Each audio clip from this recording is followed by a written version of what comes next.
Oh, Lord, you did say that the Demons found a way last night. They had some injury concerns to the Saints, but the Demons don't play at Marvel Stadium too often, but they were very good. And let's talk about Christian Petracca first up, because normally in the midfield you got Clayton Oliver out. He goes forward and just did maximum damage. Yeah, I think it's probably been hard to miss all the media chat around our forward 50 sort of goal kicking probably is the main point, but our connection as well. And you know, I think the thing I love playing the most about this group is how selfless we all are. So Track, you know, as you said, he's probably one of the best midfielders in the competition and sacrificed his role as a midfielder to go forward. And no one works harder on his goal kicking than Track does. And so, you know, it's good to see that he got fruits for those labours. And courageous moves by the coach as well. The coach had to make those moves and it paid off last night. Yeah, 100%. So I think, you know, the last 3 weeks we've kicked 60 behinds or something, so something had to change, and you know, we got full trust in the coaching staff to you know, maximise our game plan. So yeah, Truck was awesome. And given the issues with the dynamics of the forward line, did you expect that now to be the norm between now and close of play 2023 for Petracca to stay there?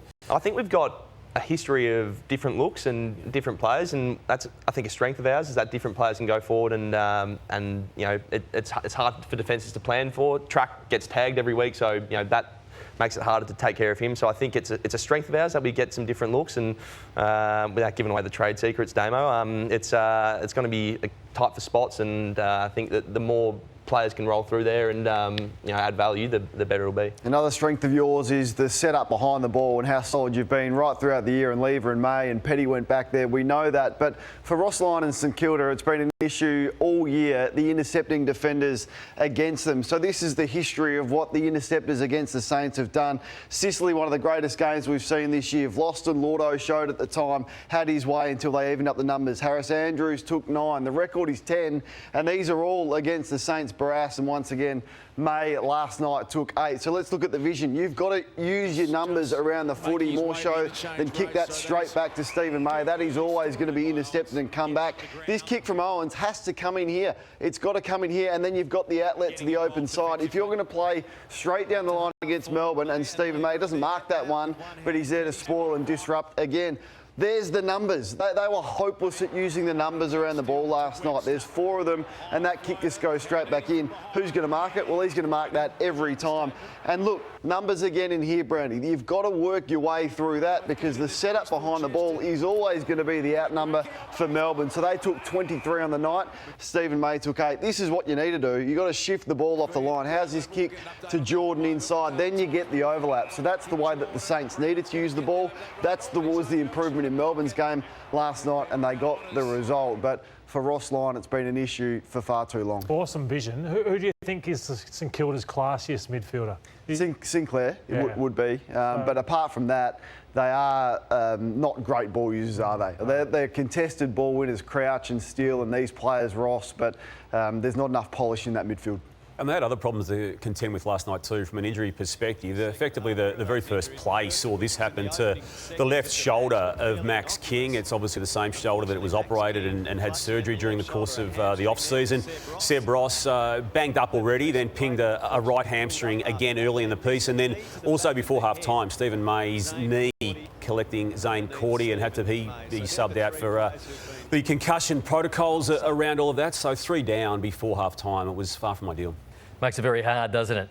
Yeah. Let's talk about Clayton Oliver. He's been the question on everybody's lips the last couple of weeks, and we saw some vision of him going in. This happens at football clubs on a weekly basis, on a daily basis, so I don't mind this. Yeah, well, I mean, it's demonstrative chat. I think the best way to class this is a performance conversation. So, if, you know, we've been speaking about Maisie. If a footy camera followed him around for a quarter, you'd see conversations exactly like that, probably more intense, and that's part of being in a high-performance environment. I think Clayton's as competitive a person as I know, so it's just probably stiff that the cameras came out to Casey Fields that day. Conversation with Selwyn Griffith, the high-performance boss. Can you take us through it, Angus, again, without giving up the internal secrets, but was the conversation had before Clayton aggravated the hamstring, after he had it, or how did it unfold? Yeah. So I think that was before he did the session in which he re-injured his hamstring, without being 100%, because I was at training with the main group. But there are certain things, if you do your hamstring, that you just have to tick off on the way back to play, and it's the same with every injury. You know, you don't just walk straight back in. And yeah, I think that what you're seeing there is a healthy dialogue between a player who's desperate to play and a professional. This is what he does for a living. Selwyn's very good at his job. So, the best players that I've seen are the ones who are pushing as hard as they can to get back playing. No one likes being on the sideline. So, as I said, probably just stiff that. Casey Fields is a fair way out of the way, and the cameras come once every month, and so he's he's been stiff up there. I reckon. How many times has he re-injured the hamstring?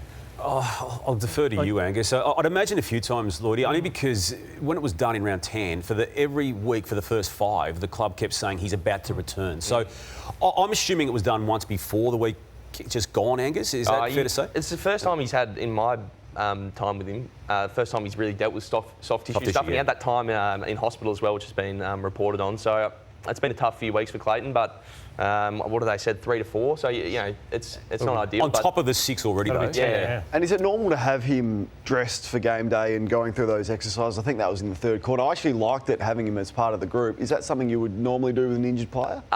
Certainly with our, there would be players who we want around the AFL group if they're injured. There'll be some who, a few younger players might do the same with VFL. But, keen to keep our players involved. It's a lonely place to be in the rehab group, and to keep that sense of unity and connection to the team is really important. So you'd see players sit in the box a lot as well with the coaches, and there's different ways to, I guess keep people feeling like they're still involved.